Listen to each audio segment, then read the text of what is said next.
ओ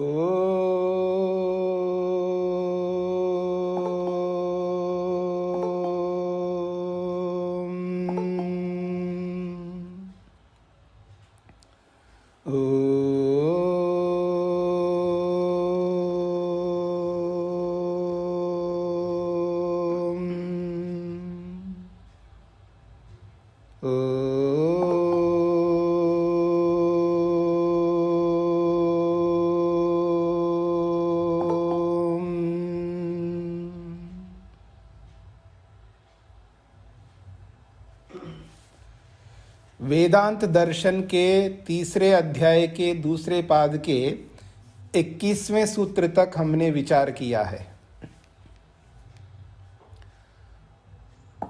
पिछले प्रसंग में परमात्मा में वृद्धि और ह्रास, बढ़ना और घटना ये नहीं हो सकते, इस बात को लेकर के चर्चा हुई।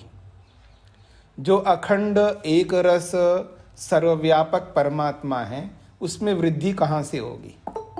वृद्धि का मतलब है अभी परमात्मा अधूरे हैं, अपूर्ण हैं। अपूर्ण वस्तु में ही वृद्धि होती है। हमारी वृद्धि होती है पैसे की दृष्टि से, शरीर की दृष्टि से, मकान की दृष्टि से, स्थान की दृष्टि से। हमारे में वृद्धि होती है, शरीरों में वृद्धि होती है। अगर हम स्वयं जीवात्मा को लेकर के देखें तो जीवात्मा में भी वृद्धि और ह्रास नहीं होते। जीवात्मा में भी जो पहले से विद्यमान है जीवात्मा, उसमें भी कोई वृद्धि और ह्रास नहीं होते। इसलिए उसको कहते हैं कूटस्थ नित्य। कूटस्थ नित्य का मतलब है जो वस्तु जैसी है वो उसी रूप में रहती, उसमें कोई परिवर्तन नहीं होते। जीवात्मा परमात्मा दो अनादि ऐसे तत्व है, इनको कूटस्थ नित्य कहते हैं। कूटस्थ का मतलब है अनचेंजेबल, जिसमें कोई परिवर्तन नहीं होते, जैसे वैसे रहते। बद्ध अवस्था में रहे या मुक्त अवस्था में रहे या प्रलय अवस्था में रहे, आत्मा में कोई बदलाव नहीं आ सकती। इसलिए उसके लिए कहा अपरिणामिनी, जिसमें कोई परिवर्तन नहीं आ सकते। यद्यपि सत्वरज तम जो है ये भी नित्य है, अनादि है, पर वो कूटस्थ नित्य नहीं है, क्योंकि इसमें बदलाव आते हैं। यानी सत्व रज तम को जब मिलाया जाता है तब कार्य जगत के रूप में परिवर्तित होता है, सूक्ष्मत्व से स्थूलत्व में प्रकट हो जाता है, इसमें बदलाव होता है। नित्य होते हुए भी इसको कूटस्थ नित्य नहीं कहते।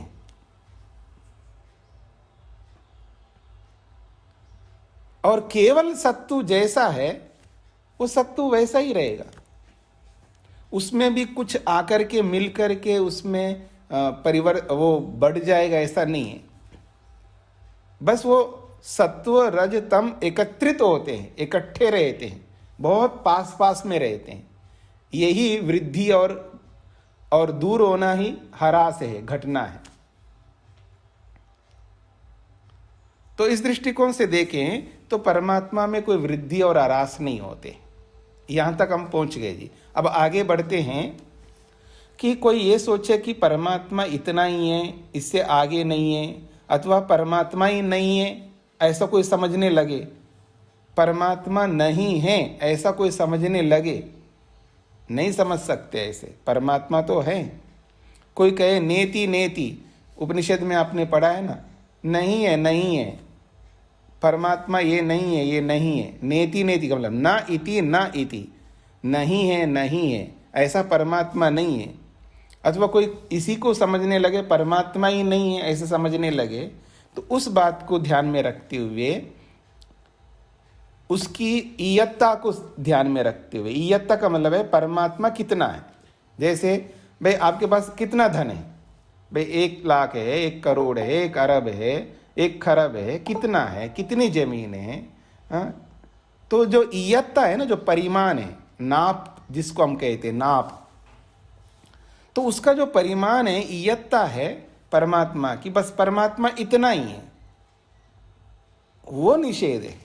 भाई इतना नहीं जिसको आप बांध नहीं सकते परमात्मा को, वो तो अपरिमित है, असीम है, इसी को कहते अनंत है।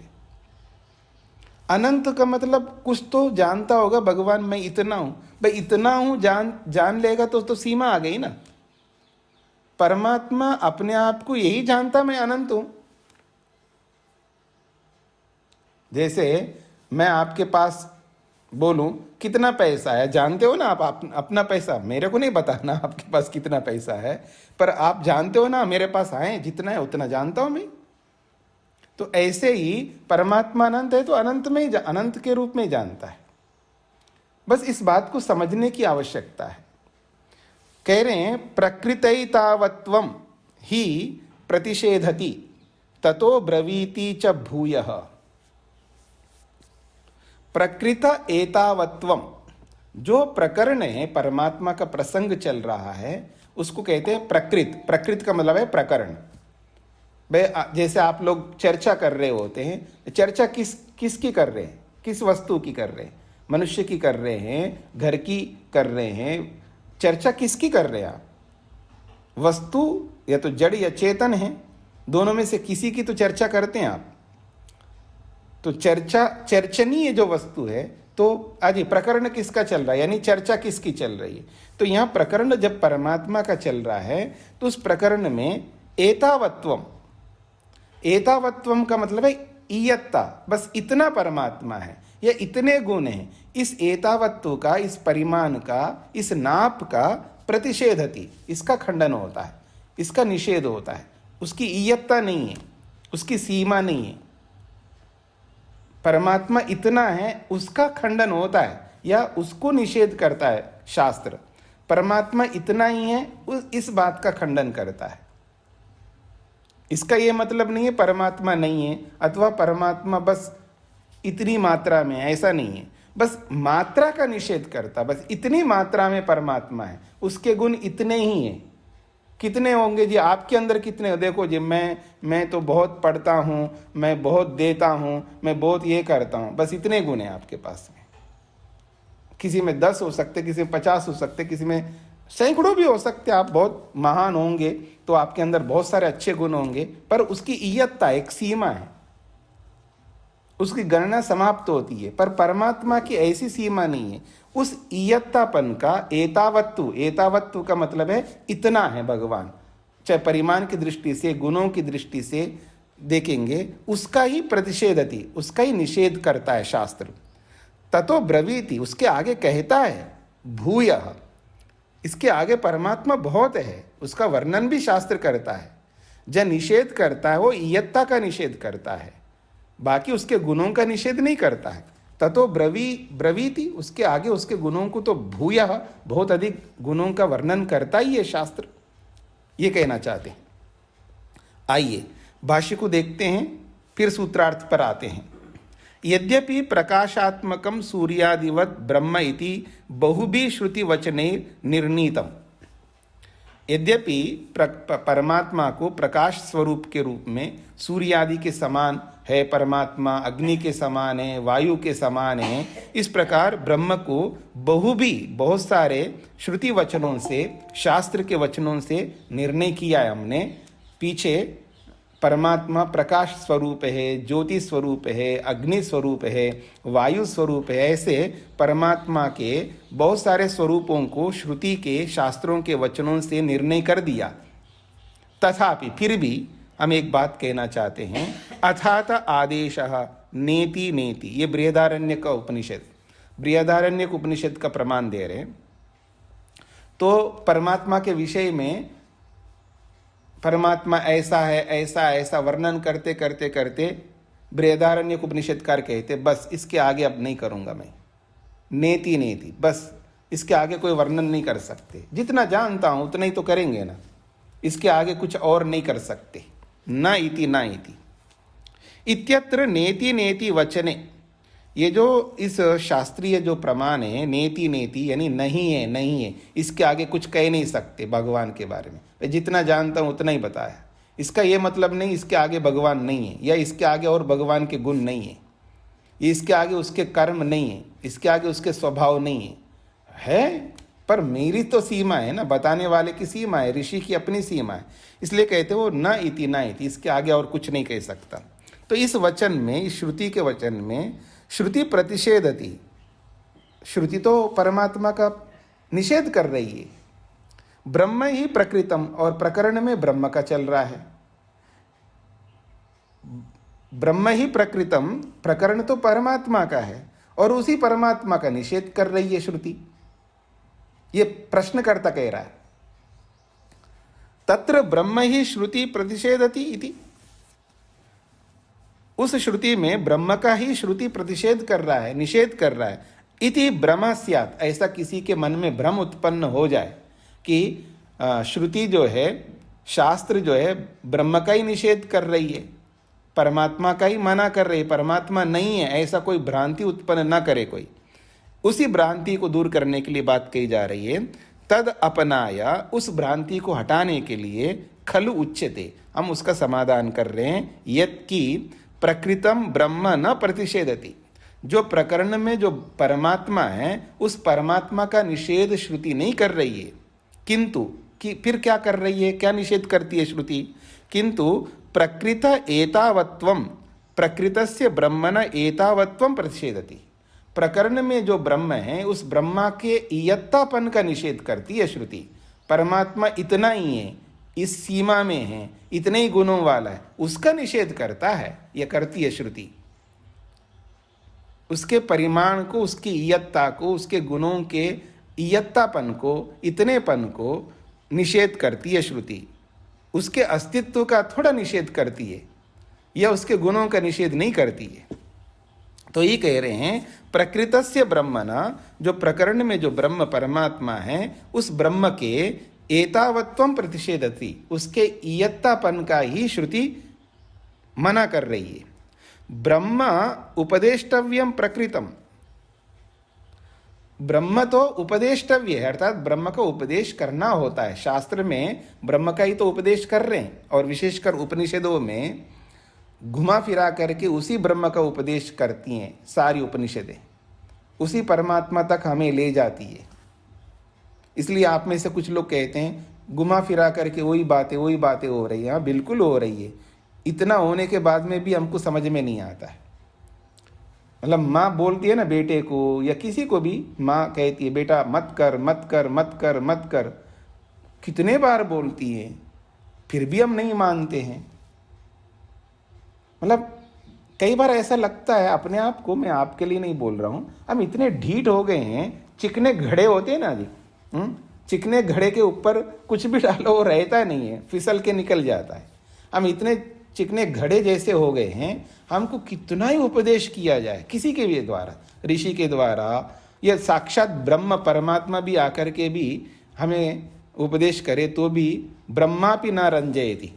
वो अपने भर्तृहरि महाराज ने एक बात कही है, जब आदमी ढीठ हो जाता है ना, ढीठ तो आप समझते हैं, और हर व्यक्ति के जीवन में ढीठपना जो है ना बहुत आ जाती है।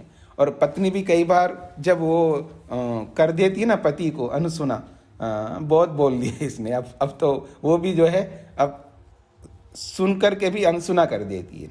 पति भी ऐसे कर देता है पत्नी के लिए, गुरु भी शिष्य के लिए कर देता है, या शिष्य भी गुरु के लिए कर देता है अनसुना। सब ढीठ होते हैं किसी न किसी विषय में। तो जब आदमी ढीठ हो जाता है तो वो किसी को नहीं सुनता।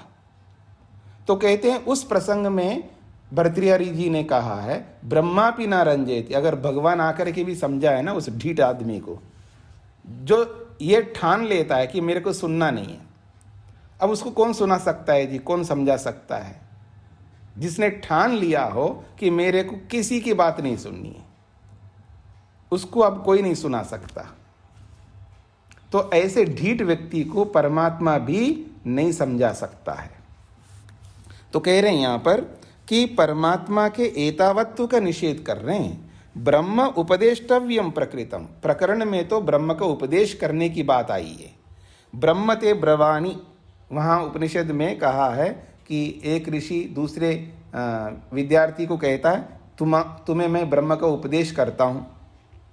तस्य उपदेष्टव्यस्य ब्रह्मणा एतावत्वम मूर्ता मूर्ते रूपे, अब जिस ब्रह्म को उपदेश करना है, अब ब्रह्म को दिखाना है, उसको समझाना है कि देखो ब्रह्म कैसा होता है। अब कैसे दिखाएंगे ब्रह्म को, परमात्मा को कैसे समझाएंगे?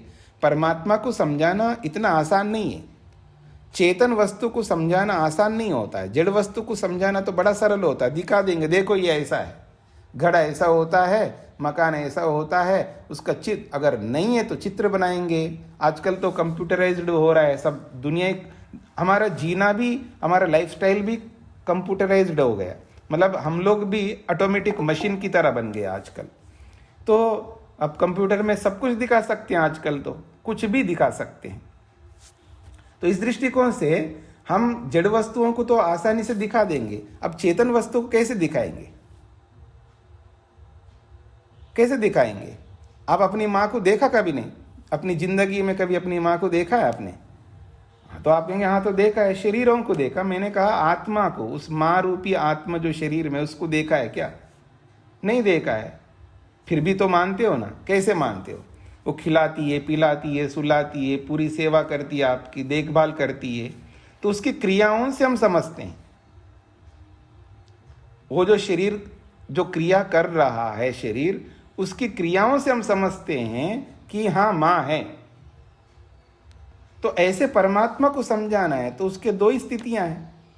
ये तो अपने शरीर के माध्यम से परमात्मा को समझेंगे, ये संसार के माध्यम से। तो इसलिए कहना चाह रहे हैं कि ब्रह्मण एतावत्व मूर्तामूर्ते रूपे, परमात्मा का दो ही समझाने की स्थिति है, एक मूर्त और एक अमूर्त है। एक तो दिखाई देने वाली सृष्टि है जिसको दिखा करके परमात्मा को समझाया जाता है, और एक अमूर्त है जो दिखाई नहीं देती है, अथवा हम जो आत्मा हैं हम अपने माध्यम से परमात्मा को समझ सकते हैं। अथवा जो वस्तुएं जो दिखाई नहीं देती है, जैसे इलेक्ट्रिसिटी है, एक्सरेस हैं, ऐसे बहुत सारी चीज़ें जो हमें दिखाई नहीं देती हैं, उनसे भी हम परमात्मा को जान सकते हैं। मूर्त और अमूर्त, ये दोनों स्वरूपों से परमात्मा तक हम पहुँच सकते हैं। द्वे वा ब्रह्मणे रूपे मूर्तम च अमूर्तम च, परमात्मा को समझने के दो ही स्वरूप है, एक मूर्त है और एक अमूर्त है। इति उक्त्वा, ऐसा कह करके आगे कह रहे हैं अथात आदेशा नेति नेति, इसके आगे बस कह नहीं सकता। पूरे ब्रह्मांड के माध्यम से हमने परमात्मा को समझा दिया और अमूर्त से भी समझा दिया परमात्मा कैसा रहते हैं। तो अमूर्त से भी समझा दिए, इसके आगे और हम कैसे समझाएंगे? अतः इसके बाद में बस यही आदेश कह सकते हम लोग, ना इति ना इति, इसके आगे हम कुछ नहीं कह सकते भगवान के बारे में। जो बताना था बता दिया, ना इति ना इति, इसके आगे कुछ और नहीं बता सकते। इति प्रतिषेधा, इस रूप में प्रतिषेध किया है, अर्थात इयत्ता को लेकर के प्रतिषेध किया है। तर्हि मूर्त अमूर्ते रूपे निरूपण साधने ही एतावत्वम, तो ये जो मूर्त अमूर्त रूप जो है परमात्मा के, ब्रह्मांड के रूप में और जो न दिखाई देने वाला स्वरूप है, ये जो निरूपण का साधन है, यानी परमात्मा को समझाने का, निरूपण का मतलब है समझाने का, ये जो समझाने का साधन है ये मूर्त अमूर्त ही है। तो एतावत्वम, परमात्मा इतना ही नहीं है। इस एतावत्व ब्रह्मण एतावत्वम, परमात्मा के इस एतावत्वपन को, तद एतावत्वत्वम सन्निहितम, वो समीप, एतावत्व जो है उसका समीप वचन, अर्थात बस इतना ही है। क्योंकि एतावत्व जो होता है वो हमारे समीप होता है, हमारे निकट होता है। अच्छा बस इतना ही है क्या? इसका मतलब है समझ में आ गया, हमको पता लग गया ये कितनी है। अच्छा आप 2 ही रोटी दे रहे हो आप, ठीक है, बस इतना ही है। तो वो जो 2 रोटी जो दी जा रही है, जिसको 10 रोटी खानी है उसको 2 रोटी दे रही है, दिया जा रहा है, तो अब उसको वो 2 रोटी उसके समीप हो गई ना। और पूरा ही बना करके, जैसे आश्रम या बड़े जगह पर भंडारा जहाँ होता है, जो भी पूड़ियाँ बनाए, रोटियाँ सब इकट्ठा एक बड़े पात्र में जहाँ भी रखते हैं, वो सब धर दो एक आदमी के सामने। अब वहाँ पर बहुत सारी रोटियां हैं, अब उसका वो समीप में नहीं है, मतलब उसको जान नहीं सकता, गिनने का कोई समय नहीं है वहाँ पर। उसको भूख लग रही है, उसको खाना है, बहुत है जी, बहुत है, चिंता करने की ज़रूरत नहीं है भाई रोटी समाप्त हो जाएगी, नहीं मिलेगी, कोई चिंता की बात नहीं है। खाने वाला एक है और पूरा बड़ा पात्र रख दिया रोटियों से भर करके। अब उसको कोई चिंता नहीं होती है, तो वो बहुत है। और वो जो बहुत है वो तो दूर है ना, हमारे को पता नहीं है कितना है, मतलब कितनी रोटियां हैं, कितनी पूड़ियां हैं, हमें पता नहीं है। बस उसको ये तसल्ली रहती है कि बहुत है। तो ये जो बहुत है वो दूर होते हैं, और जो इयत्ता है ना, हमको पता है 2 ही रोटी, वो तो हमारे समीप होते हैं, हमारे सामने ही होते हैं, हमें पता लग गया बस इतने ही तो है, इतनी रोटियां, 2 ही रोटियां हैं। तो सन्निहितम, ये जो इयत्ता है वो सन्निहित होता है, पास में होता है, पास का कथन होता है वो। न इति प्रतिषेधस्य तस्य एतावत्वं प्रतिषेधति, उसके इयत्तापन को प्रतिषेध करता है, यानी उसकी समीपता को, उसके इयत्तापन को, उसके परिमाण को, उसकी सीमा जो है समीप होती है ना हमारी, और असीमा जो है वो हमारे से दूर होता है। असीम जो है, जैसे समुद्र के सामने खड़े होकर के देखो तो वहाँ इयत्ता समझ में नहीं आती है कितना समुद्र है, और तालाब के सामने खड़े होकर के देखो तो उसकी इयत्ता समझ में आ जाता है, बस इतना है, यानी वो हमारे समीप है, बस इतनी है, बस इतना ही है। मैं तो सोच रहा था बहुत बड़ा होगा, ये तो तालाब आप जा कर के बस थोड़ा सा दिखा दो, इतना ही है। तो वो जो इयत्ता है वो हमारे निकट की ओर है, और जो असीमा है ना, असीम, वो हमारे दूर होता है, यानी पता ही नहीं लगता कितना दूर तक है। तो कह रहे हैं परमात्मा के इयत्तापन का ही प्रतिषेधति, खंडन करता है। न ब्रह्म प्रतिषेधति, परमात्मा का निषेध नहीं हो रहा है वहां पर, परमात्मा के इयत्तापन का निषेध हो रहा है, न कि परमात्मा का निषेध हो रहा है। अन्यच्चा, एक और बात है, अगर परमात्मा का निषेध होता, बस इसके आगे परमात्मा ही नहीं है, इसके आगे इसके गुण इतने ही है, बस इसके बाद में और कोई गुण नहीं है, बस ये इतने ही कर्म करता है, उसके आगे और कोई कर्म नहीं करता, अगर ऐसा होता तो कह रहे हैं तथा अच्छा भूय ब्रवीति, अगर इतना ही होता परमात्मा, फिर शास्त्र और अधिक क्यों कह रहा है वहां पर? तो कहते हैं तदनंतरम नेति नेति प्रतिषेधानंतरम, निषेध करने के बाद में भी पुनः तद ब्रह्म उपदिशति, जब निषेध ही कर दिया फिर ब्रह्म का उपदेश क्यों कर रहे हो आप? जितना बताना था बता दिया आपने, बस इतना ही है, तो इसके आगे है ही नहीं है परमात्मा के बारे में कुछ बताना, तो फिर उसके बाद में भी उपदेश कर रहे हो, इसका मतलब है परमात्मा तो बहुत है। इसलिए कह रहे हैं प्रतिषेध अनंतरम, निषेध करने के बाद में भी पुनः फिर तद ब्रह्म उपदिशति, फिर ही उसी ब्रह्म को लेकर के उपदेश करता है। अथा नामधेयम सत्यस्य सत्यमिति, नाम को लेकर के, परमात्मा के नाम को लेकर के वह उपदेश किया जा रहा है कि सत्यस्य सत्यम, परमात्मा जो है वो सत्य का भी सत्य है। तो प्रतिषेधुश्च निंदा प्रदर्श्यते, अगर परमात्मा इतना ही है, इसके आगे नहीं है, बस परमात्मा जो था इतना ही परमात्मा का स्वरूप है, ऐसा जो परमात्मा के इयत्ता को लेकर के जो बोलता है व्यक्ति, उसका शास्त्र बल्कि निषेध करता है, ऐसा नहीं हो सकता है। तो ब्रह्म प्रतिषेधु का मतलब है ब्रह्म का खंडन करने वाला का, या ब्रह्म का निषेध करने वाले का।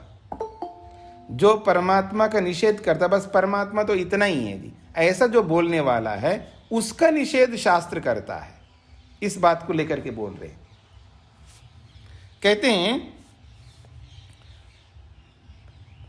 असन्नेव स भवति असद ब्रह्मेति वेद चेत, अगर ब्रह्म नहीं है ऐसा कोई कहता है, कह रहे हैं असद ब्रह्म इति चेद वद, असद ब्रह्म इति वेद चेत, कोई ये समझता है ब्रह्म नहीं है। कई बार जो नास्तिक लोग होते हैं ना, वो यही तो कहते हैं परमात्मा नहीं है। कोई आप जिस परमात्मा की कल्पना कर रहे हो, परमात्मा सृष्टि बनाता है, हमारे शरीरों का निर्माण करता है, हमारे अच्छे बुरे कर्मों का फल देता है, इस प्रकार जो बोला जाता है, ऐसा कोई परमात्मा ही नहीं है। तो कह रहे हैं असद ब्रह्म इति चेत, यदि परमात्मा नहीं है ऐसा कोई वेद जानता है तो वो स्वयं नहीं है, असन्नेव स भवति, वो स्वयं नहीं के समान हो जाएगा, वो भी नहीं है। इसका मतलब जब परमात्मा नहीं है तो वो भी नहीं है, फिर क्या है? तो सब प्रकृति है, संसार है, तो आप भी नहीं है। जब परमात्मा नहीं है तो आप भी नहीं है, आप कौन होते हैं? आप भी जो है जड़ पदार्थों का समूह है। उनको छिन्न भिन्न कर दो तो आप भी समाप्त हो जाएंगे, आप भी नहीं है। स्वीकार है आपको? जो भगवान को नहीं मानता है तो भगवान नहीं है, तो फिर इसका मतलब है, तो शास्त्र कह रहा अगर कोई ये कहता भगवान नहीं है तो शास्त्र ये कहता है वो भी नहीं है। क्या आपको स्वीकार है आप नहीं है? अगर वो कहे कि हाँ जी मेरे को स्वीकार है तो ठीक है, आपको तोड़ फोड़ करके आपके छिन्न भिन्न कर देते हैं।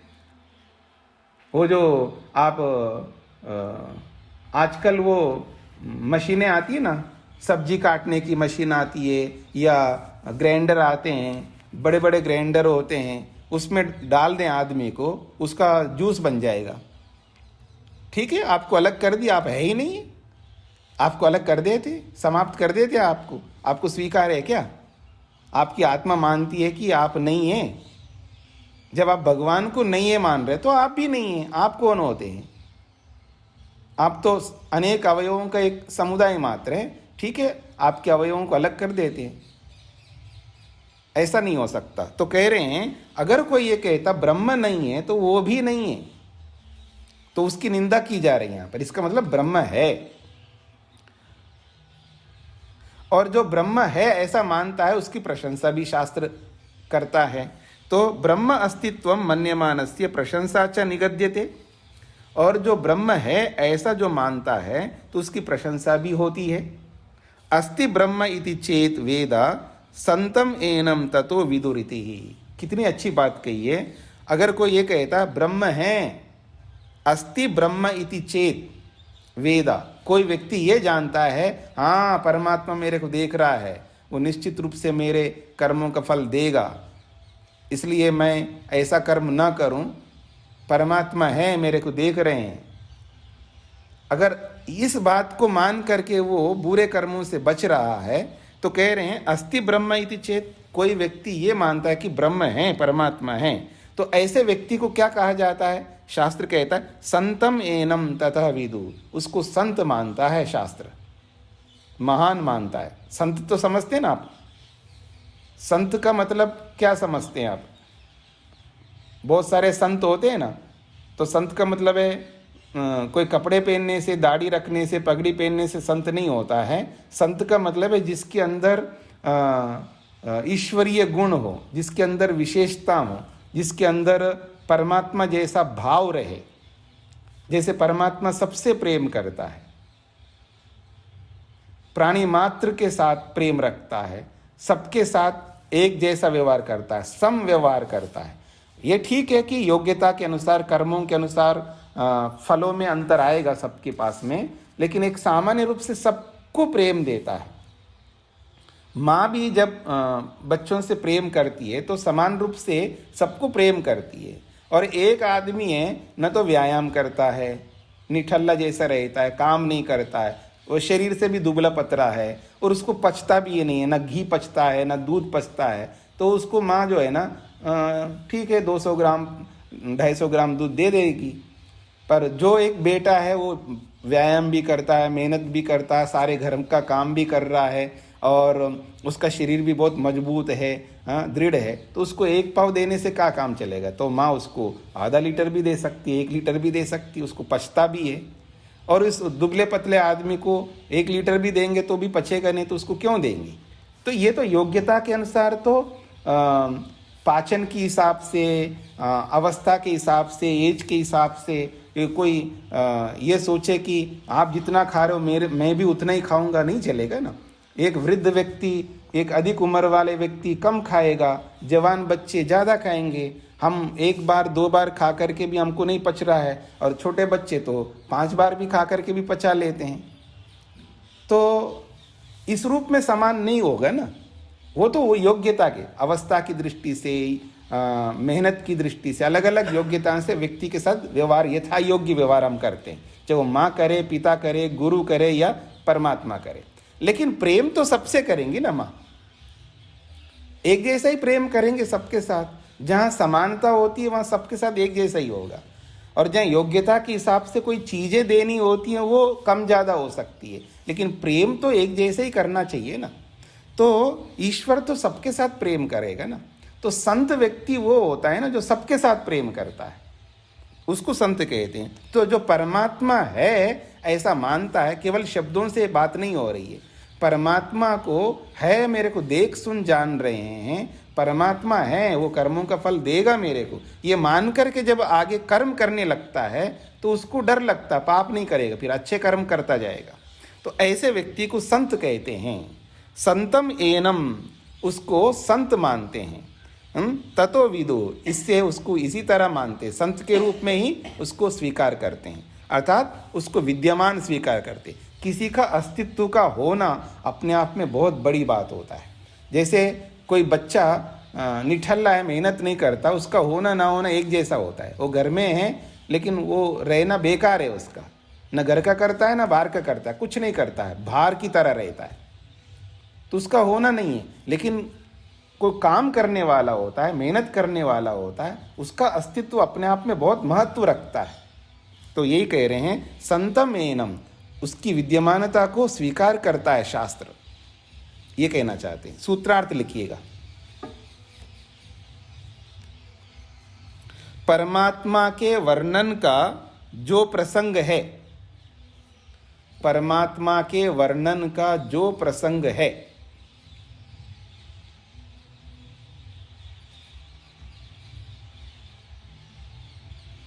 परमात्मा के जो वर्णन का प्रसंग है, परमात्मा के वर्णन का जो प्रसंग है, वहाँ नेति नेति कहकर, वहाँ नेति नेति कहकर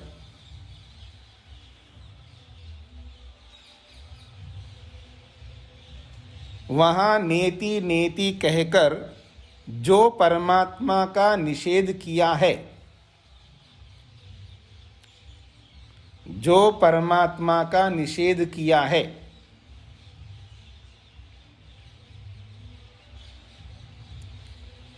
जो परमात्मा का निषेध किया है, वह परमात्मा के ईयत्ता का निषेध है, वह परमात्मा के ईयत्ता का निषेध है।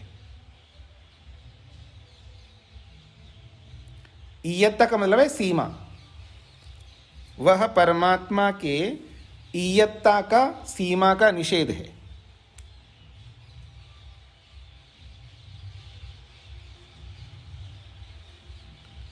वह परमात्मा के ईयत्ता का निषेध है, उसके ना होने या उसके अपरिमेयता का, उसके ना होने, उसके ना होने या उसके अपरिमेयता, असीमता, असीमपन, अपरिमेयत्व का, ऐसा लिख सकते हैं। उसके ना होने या उसके अपरिमेयत्व का निषेध नहीं है, उसके ना होने या उसके अपरिमेयत्व का निषेध नहीं है।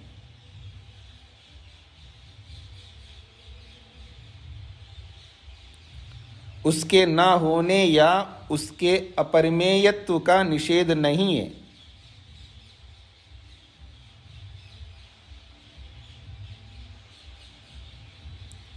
शास्त्र में परमात्मा के और अधिक गुणों का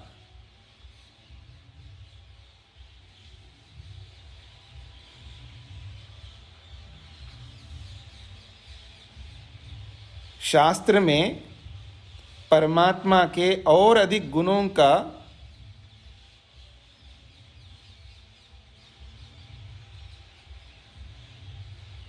शास्त्र में परमात्मा के और अधिक गुणों का नेति नेति के बाद भी किया है।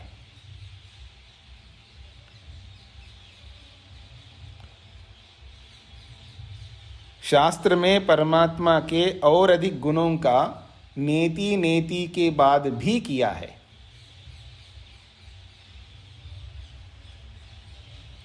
हाँ जी, परमात्मा के वर्णन का जो प्रसंग है, वहाँ नेति नेति कहकर जो परमात्मा का निषेध किया है, वह परमात्मा के ईयत्ता का निषेध है, उसके न होने या उसके अपरिमेयत्व का निषेध नहीं है।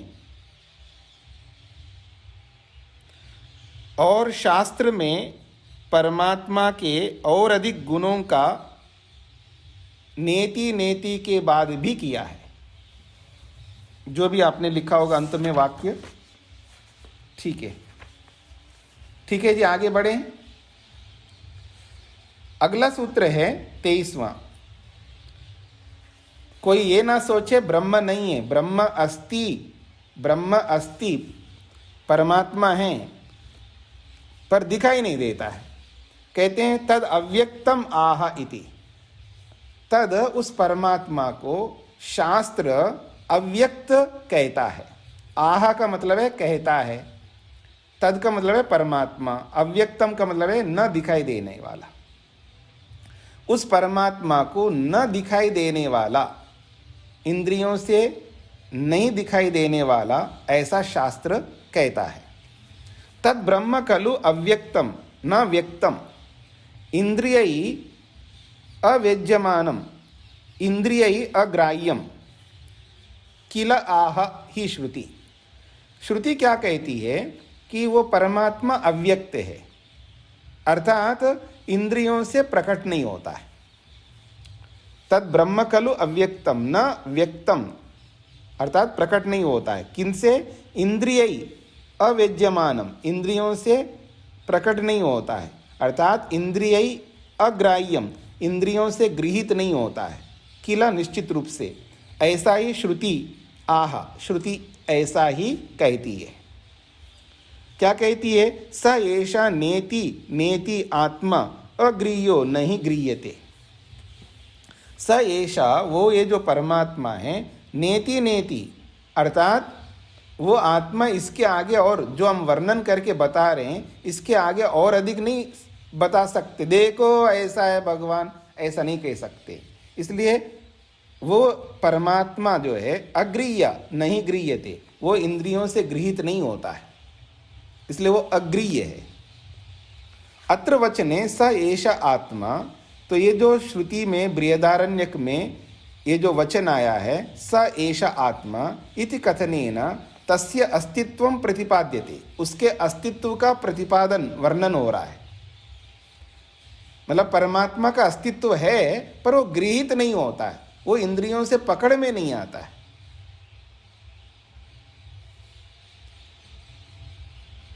स एष आत्मा, ऐसा जो कहा है शास्त्र ने, इस कथन से क्या पता लगता है? तस्य अस्तित्वं प्रतिपाद्यते, उस परमात्मा का अस्तित्व है ये तो वर्णन कर रहा है शास्त्र, पर अगृह्य नहीं गृह्यते। इस वचन से तस्य अव्यक्तत्वं प्रोच्यते, उसके अव्यक्तपन को बताया जाता है।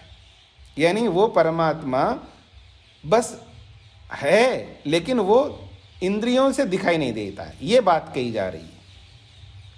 अन्यत्रापि च, और दूसरे शास्त्र में भी बोला है, न चक्षुषा गृह्यते, सीधा सीधा स्पष्ट बोला है वहाँ पर कि आंख से परमात्मा दिखता नहीं है।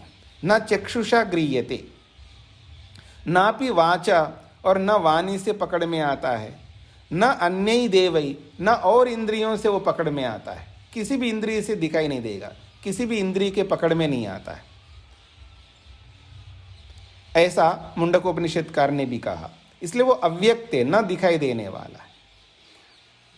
जब आत्मा ही नहीं दिखाई देता है तो परमात्मा कैसे दिखाई देगा? आत्मा का कोई रूप रंग नहीं है तो परमात्मा का कैसे कल्पना कर रहे हो आप रूप रंग? खैर, सूत्रार्थ बहुत सरल है। वह ब्रह्म अव्यक्त है, वह ब्रह्म अव्यक्त है, वह ब्रह्म अव्यक्त है, इंद्रिय ग्राह्य नहीं है। वह ब्रह्म अव्यक्त है, इंद्रिय ग्राह्य नहीं है। इंद्रिय ग्राह्य नहीं है, ऐसा ही श्रुति कहती है, ऐसा ही श्रुति कहती है।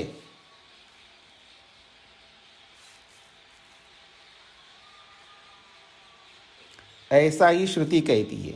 वह ब्रह्म अव्यक्त है, इंद्रिय ग्राह्य नहीं है, ऐसा ही श्रुति कहती है।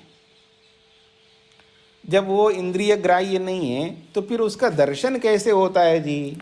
आप कहते हो कि भगवान का दर्शन होता है, भगवान का प्रत्यक्ष होता है, तो आप बोलते हैं जब वो इंद्रियों से दिखता ही नहीं है तो दर्शन कैसे होता है? तो लोगों को लगता है कि दर्शन का मतलब है आंखों से दिखाई देता है। वो दर्शन शब्द से आंखों से देखने को ही दर्शन मानता है व्यक्ति। ये सब शास्त्रों को न पढ़ने के कारण है। किसी भी वस्तु के बारे में जब जानकारी नहीं होती है ना, वहाँ बहुत सारी अविद्या रहती है।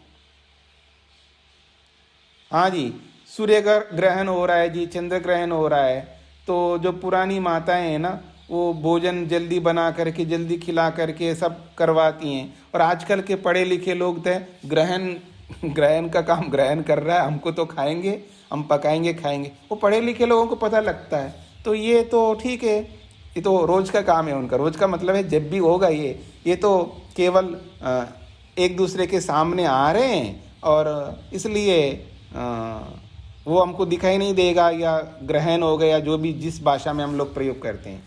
उनको तो पढ़ाई लिखाई से बचपन से उनको समझाई जाता है खगोल विद्या के बारे में। छोटे छोटे बच्चों को कौन सा स्टार कहाँ पर है, कितनी दूरी पर है, जो गणित पढ़ने वाले होते हैं तो उनको समझाया जाता है, उनको सब समझ रहता है, तो वो लोग समझते हैं। अब ज्ञान होता है, विद्या होती है, उनको कोई फर्क ही नहीं पड़ता है।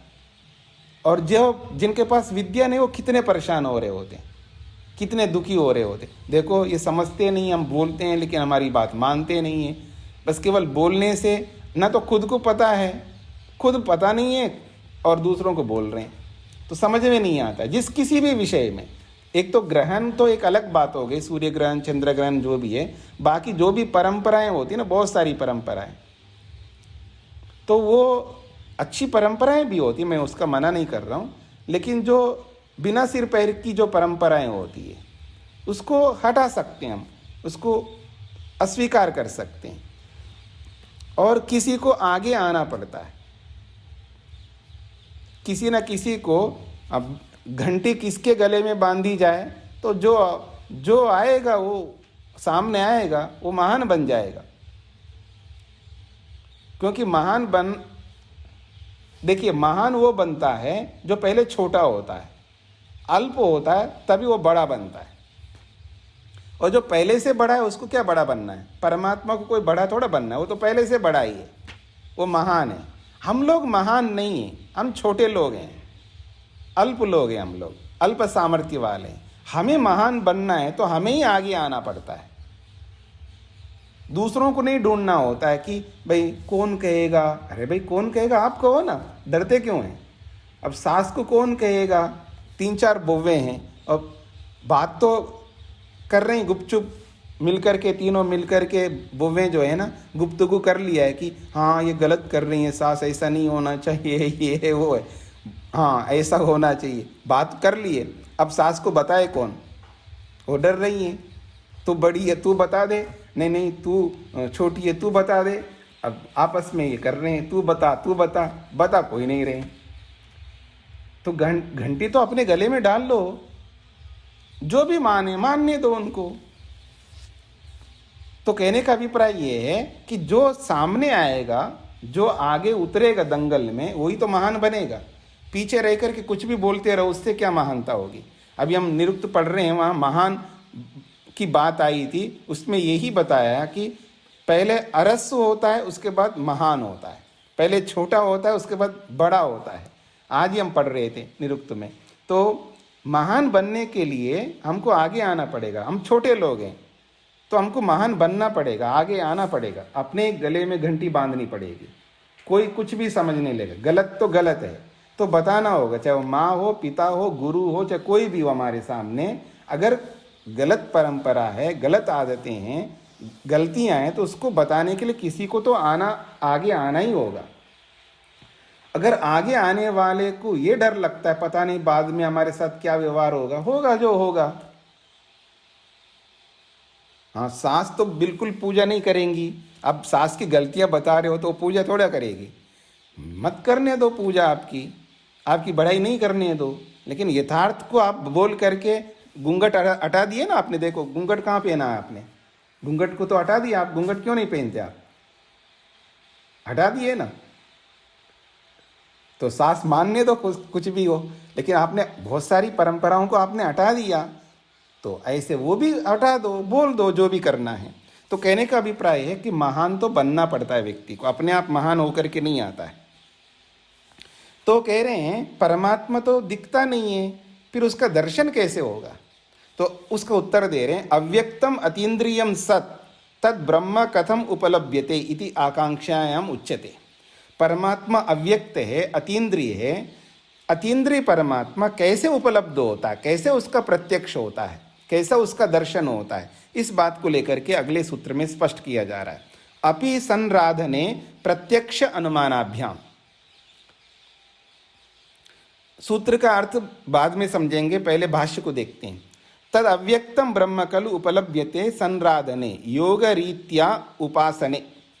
वो जो परमात्मा है, जो अव्यक्त परमात्मा है, वो उपलब्ध तो होगा, प्रत्यक्ष तो होगा। कैसे? संराधने, संपूर्वक राध धातु है, तो इसका अर्थ है अच्छी प्रकार से आराधना करने से, अर्थात योग रीति से उसकी उपासना करने पर वो हमको प्रत्यक्ष होता है। योग रीति से, योग के शरण में जाकर के योग रीति से उसकी आराधना, अच्छी प्रकार से उसकी भक्ति उपासना करते हैं, तब हमको वो प्रत्यक्ष होगा, वैसे नहीं होगा। ये कैसे ये बात कैसे हमको समझ में आएगा? तो कह रहे हैं प्रत्यक्ष अनुमानाभ्याम। प्रत्यक्ष से श्रुति लेते हैं और अनुमान से स्मृति लेते हैं, क्योंकि वेद साक्षात बता रहा है, यानी ईश्वर स्वयं बता रहा है। जो ईश्वर स्वयं बताता है उसको प्रत्यक्ष कहते हैं, और अनुमान उसको कहते हैं उस प्रत्यक्ष के अनुसार हम लोग बोलते हैं, वेद के अनुसार बोलते हैं दूसरे शास्त्र, तो उसको अनुमान में लेते हैं। जो वेद के अनुसार बताने वाले शास्त्र है उसको अनुमान में लेते, क्योंकि अनुमान होता है प्रत्यक्ष के बाद में। अनुमान हमेशा प्रत्यक्ष पूर्वक होता है, अर्थात पहले प्रत्यक्ष होता है उसके बाद अनुमान होता है। जहां भी अनुमान होता है उससे पहले प्रत्यक्ष होता है जी, हमारे को हो या किसी दूसरे को हो, किसी न किसी को प्रत्यक्ष होना चाहिए। जिसका भी हम अनुमान करें, अनुमान का एक नियम है, इस बात को समझ लीजिएगा। अनुमान के ये नियम है, जिसका भी हम अनुमान करेंगे वो अनुमेय वस्तु, जिसका हम अनुमान करने जा रहे हैं, वो प्रत्यक्ष होगा किसी न किसी के लिए। जैसे माँ के लिए हो सकता है, पिता के लिए हो सकता है, किसी और के लिए, कोई भी व्यक्ति है, किसी के लिए भी होता। हम सब किसी का प्रत्यक्ष नहीं है, तो परमात्मा के लिए वो प्रत्यक्ष होगा। जैसे सृष्टि का हम अनुमान करते हैं पर प्रत्यक्ष नहीं है वहां पर हमारा, लेकिन ईश्वर का तो है प्रत्यक्ष, मुक्तात्माओं को तो है प्रत्यक्ष। तो प्रत्यक्ष पूर्वक ही अनुमान होता है। तो इसलिए जो साक्षात वेद कह रहा है वो है प्रत्यक्ष, और अनुमान जो है वो बाकी शास्त्र।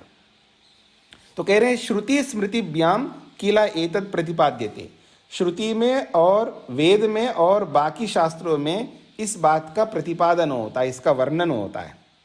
श्रुतिस्तु तावत्, तो श्रुति क्या कहती है? ज्ञान प्रसादेन विशुद्ध सत्वः ततस्तु तम पश्यते निष्कलम ध्यायमानः। परमात्मा को कैसे प्राप्त कर सकता है व्यक्ति? शास्त्र कहता है ज्ञान प्रसादेन, ज्ञान रूपी प्रसाद से ही परमात्मा को हम जान सकते हैं। ज्ञान से यहाँ पर विवेक ले रहे हैं, वैराग्य ले रहे हैं, तत्व ज्ञान ले रहे हैं। और विशुद्ध सत्व, और आत्मा को कैसे बनना होता है? एकदम शुद्ध बनना पड़ता है, अर्थात अपने मन को शुद्ध बनाना पड़ता है। मन में कोई झाड़ झंकाड़ नहीं हो, मल नहीं हो, मन के अंदर अविद्या रूपी मल नहीं होना चाहिए, संस्कार कुसंस्कार नहीं होना चाहिए। तो अपने मन को शुद्ध करके, विशुद्ध सत्व का मतलब है मन को शुद्ध करना है। ततस्तु तम पश्यते, तभी जाकर के तम उस परमात्मा को पश्यते, देखता है योगी।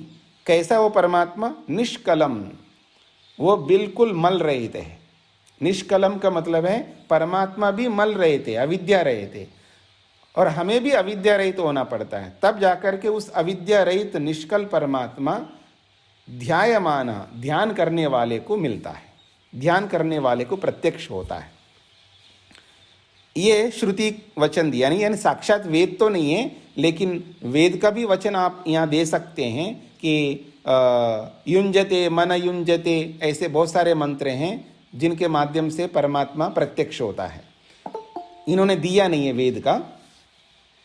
और स्मृति अपि, स्मृति भी कह रही है, यजुर्वेद का, यजुर्वेद का मंत्र है। यजुर्वेद में युंजते मन युंजते, दिया विप्रो अजायंत, ऐसे बहुत सारे मंत्र हैं। युंजानः प्रथमः, ऐसे बहुत सारे मंत्र हैं यजुर्वेद में। सूक्ष्मतां च अन्वेक्ष्येत योगेन परमात्मना, ये मनुस्मृति का वचन दिया यहाँ पर स्मृति से कि योगेन, योग के द्वारा, परमात्मना, परमात्मा को, कैसा परमात्मा है वो, सूक्ष्मताम, बहुत सूक्ष्म है, सूक्ष्मताम, जो बहुत सूक्ष्म परमात्मा को योगेन, योग के माध्यम से उस परमात्मना, परमात्मा को अन्वेक्षेता, उसको खोज करना चाहिए, उसका अन्वेक्षण करना चाहिए। सूक्ष्म परमात्मा को योग के माध्यम से खोज करके अनुभव कर लेना चाहिए, दर्शन कर लेना चाहिए, ऐसा मनुस्मृतिकार कहते हैं। योगिनस्तम प्रपश्यन्ति भगवंतम सनातनम, ये महाभारत का वचन दिया है कि तम भगवंतम सनातनम परमात्मानम, उस सनातन भगवान रूपी परमात्मा को योगिना प्रपश्यन्ति, योगी लोग ही देख पाते हैं, बाकी कोई नहीं देख सकते। यानी योग से ही योगी लोग देख पाते हैं उस सनातन परमात्मा को, भगवान को। हाँ जी, सूत्रार्थ लिखिएगा। श्रुति और स्मृति से यह जाना जाता है कि, श्रुति और स्मृति से, श्रुति और स्मृति से यह जाना जाता है कि, श्रुति और स्मृति से यह जाना जाता है कि वह ब्रह्म, वह ब्रह्म योग रीति से उपासना करने पर,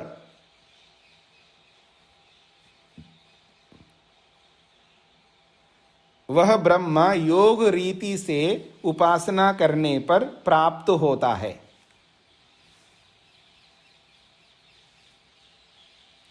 श्रुति और स्मृति से यह जाना जाता है कि वह ब्रह्म योग रीति से उपासना करने पर प्राप्त होता है।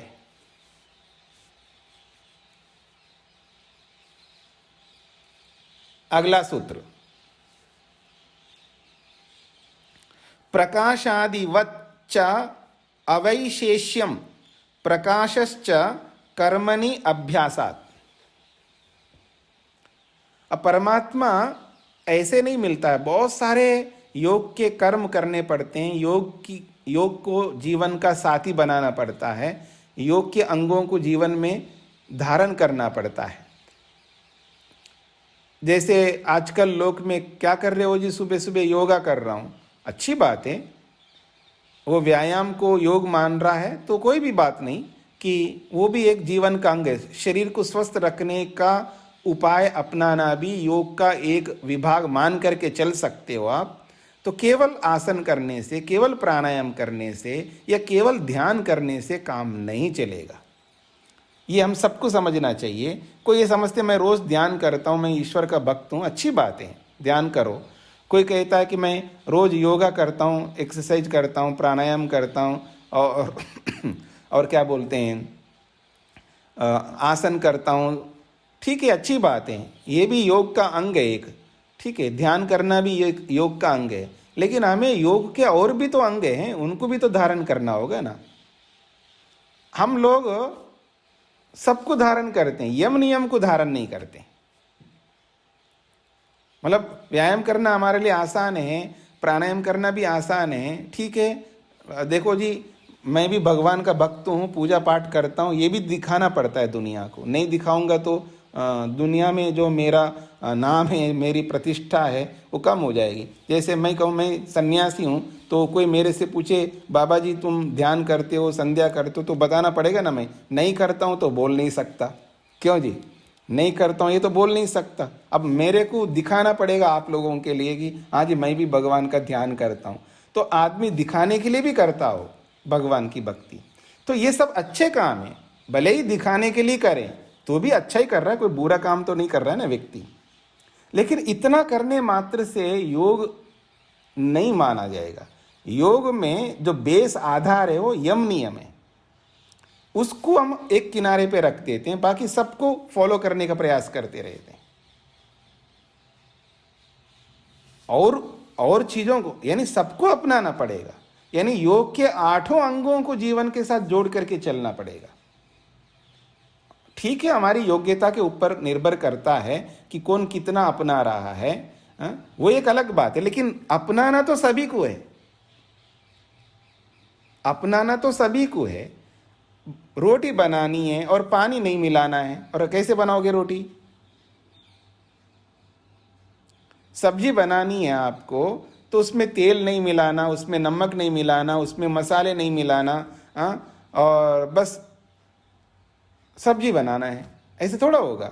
उसमें जो जो उसमें डालना आपको होता है, जिसको आपके सामने रखते ही आपका मन चाहे कि हाँ इसको मैं खाऊं, इसको समाप्त करूं, इससे नाराजगी उत्पन्न नहीं करूं, मुंह सुकड़ लेना और मुंह फेर लेना, क्या बना दिया है, ऐसे एक्सप्रेशंस ले आना हम, और 2-4 गालियां दे देना मन में, या सामने तो बोल नहीं सकते या सीधा सीधा कुछ बोल नहीं सकते, ऊपर से तारीफ तो करते जा रहे हैं लेकिन अंदर से लग रहा है कि क्या बना दिया इसको। तो ठीक है, तो प्रसन्नता उत्पन्न हो जाए ना, तो आप सारी चीजें उसमें डालोगे, मन लगा करके बनाओगे तो अच्छा ही बनेगा ना। जो भी भोजन बनाएंगे आप, तो सारी चीजें चाहिए। जिसके आपको करेला बनाना है तो उसके लिए क्या चाहिए आपको पता है, आपको जो भी बनाना है, जिसके जो भी साधन होते हैं वो सारे आप लगाते हो ना। तो ऐसे ही भगवान की भक्ति करना है तो सबको अपना करके करनी है भक्ति, एकांग में नहीं करनी है भक्ति। मेरी बात को समझने का प्रयत्न करना। एकांग में भक्ति करेंगे तो हम अधूरे रहेंगे हमेशा, वैसे बहुत अधूरे हो गए हम लोग और अधूरे बनते जाएंगे। तो इस दृष्टि से कहा जाएगा कि प्रकाशादिवत् च अवैशेष्यम प्रकाशश्च कर्मणि अभ्यासात्। भाष्य को देखिएगा, कहते हैं भौतिक क्षेत्रे यथा प्रकाशस्य प्रकाश्येन तथा व्यापकस्य व्याप्येन सह अवैशेष्यम। कहते हैं भौतिक क्षेत्र में भी आप देखेंगे, एक होता है प्रकाश और एक होता है प्रकाश्य। प्रकाश का मतलब है जो प्रकाशित करने वाला, जैसे सूर्य प्रकाशित करता है, और हम सब है प्रकाश्य, हम प्रकाशित होते हैं, हम दिखाई देते हैं। प्रकाश से दिखाई देने वाले को प्रकाश्य कहते हैं, और वो प्रकाश है और प्रकाश्य है। तो इन दोनों का आपस का संबंध है, प्रकाशक और प्रकाश्य का आपस का संबंध होता है, बिना संबंध के हम प्रकट हो नहीं सकते। तो ऐसे व्यापकस्य व्याप्येन, और व्यापक वस्तु का व्यापक व्याप्य के साथ संबंध होता है, या व्याप्य का मतलब एक देशी और व्यापक का मतलब सर्वदेशी। तो व्यापक और व्याप्य का एक अटूट संबंध होता है। तो दोनों का अवैशेष्यम, अवैशेष्यम का मतलब है समानता, वैशेष्य का मतलब होता है भिन्नता हो दोनों के बीच में, और अवैशेष्य का मतलब है अभिन्नता हो, समानता हो, दोनों में समानता होनी चाहिए, दोनों जुड़े रहना चाहिए। तो विशेष अभाव, अवैशेष्यम को ही खोल दिया, विशेष का अभाव होना चाहिए, अर्थात अपार्थक्यम, दूर दूर नहीं होना चाहिए। अविनाभाव अनिवार्य संयोग भवति, तो उन दोनों का अविनाभाव संबंध होता है, एक के बिना एक रह नहीं सकता, ऐसा संबंध होना चाहिए। बिना प्रकाश के प्रकाश्य नहीं रह सकता, या बिना प्रकाश्य के प्रकाश का कोई मतलब नहीं रहेगा। अब सूर्य तो है और प्रकट होने वाली कोई वस्तु नहीं है, तो सूर्य का होने का क्या मतलब है? और हम सब प्रकट होने वाले हैं, प्रकाशित होने वाले, और सूर्य नहीं है तो भी कोई मतलब नहीं है। व्यापक परमात्मा का परमात्मापन तब तक है जब तक हम लोग रहेंगे। हम ही को तो प्रकट करता है परमात्मा, हमें भी शरीर बना करके देता है, हमें सुख देता है, जो भी करता है। हम होंगे तो परमात्मा का परमात्मापन है, ठीक है जी। और परमात्मा नहीं और हम ही हम होंगे तो कोई मतलब नहीं हमारा। होना और ना होना एक जैसा है। तो दोनों का अविनाभाव संबंध है, दोनों एक दूसरे के साथ जुड़े रहते हैं, एक के बिना एक नहीं रह सकते, इसका यह अभिप्राय है। तो जहां एक के बिना एक नहीं रह सकते, ऐसे प्रसंग में यहां पर बात हो रही है। इसको कहते हैं अविनाभाव संबंध, अनिवार्य संबंध, नित्य संबंध, या व्याप्य व्यापक संबंध, या प्रकाश और प्रकाश्य संबंध, इसको ऐसा कहा जाता है। तथैव, जैसे भौतिक पदार्थों में ये होता है, ऐसे अध्यात्म क्षेत्रे, आध्यात्मिक क्षेत्र में भी परमात्मनो जीवात्मना सह अवैशेष्यम अविनाभाव अनिवार्य संयोग तादात्म्यम, ऐसे आध्यात्मिक क्षेत्र में भी परमात्मा और जीवात्मा का भी अविनाभाव संबंध है। हम दोनों भी, भगवान और हम, अलग कभी नहीं हो सकते, हमेशा साथ ही रहेंगे। तो दोनों में साथ रहने का अविनाभावी संबंध में समानता है।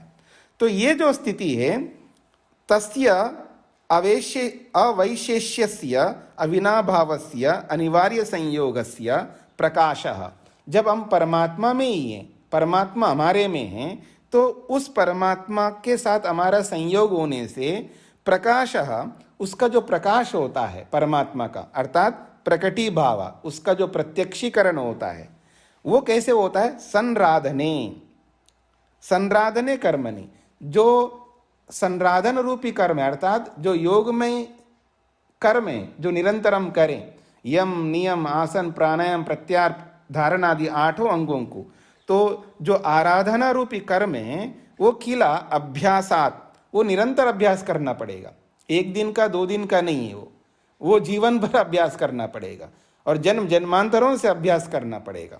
तो इसलिए कह रहे हैं, निरंतर अभ्यास करने से, निरंतर उसका सेवन करने से उस योग को, तब उस प्रकाश का प्रकटीकरण होता है, उसका प्रत्यक्षीकरण होता है, वो भी योग रीति से होता है, ये कहना चाह रहे हैं। तो जैसे सूत्रार्थ लिखिएगा, प्रकाश प्रकाश्य के समान, प्रकाश प्रकाश्य के समान, प्रकाश प्रकाश्य के समान,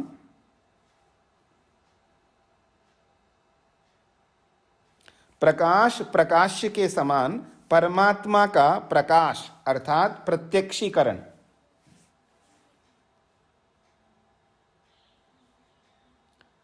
परमात्मा का प्रकाश अर्थात प्रत्यक्षीकरण, परमात्मा का प्रकाश प्रत्यक्षीकरण योग कर्म में, योग कर्म में, योग कर्म में निरंतर अभ्यास करने से होता है। योग कर्म में निरंतर अभ्यास करने से होता है। प्रकाश प्रकाश्य के समान, परमात्मा का प्रकाश अर्थात प्रत्यक्षीकरण योग कर्म में निरंतर अभ्यास करने से होता है।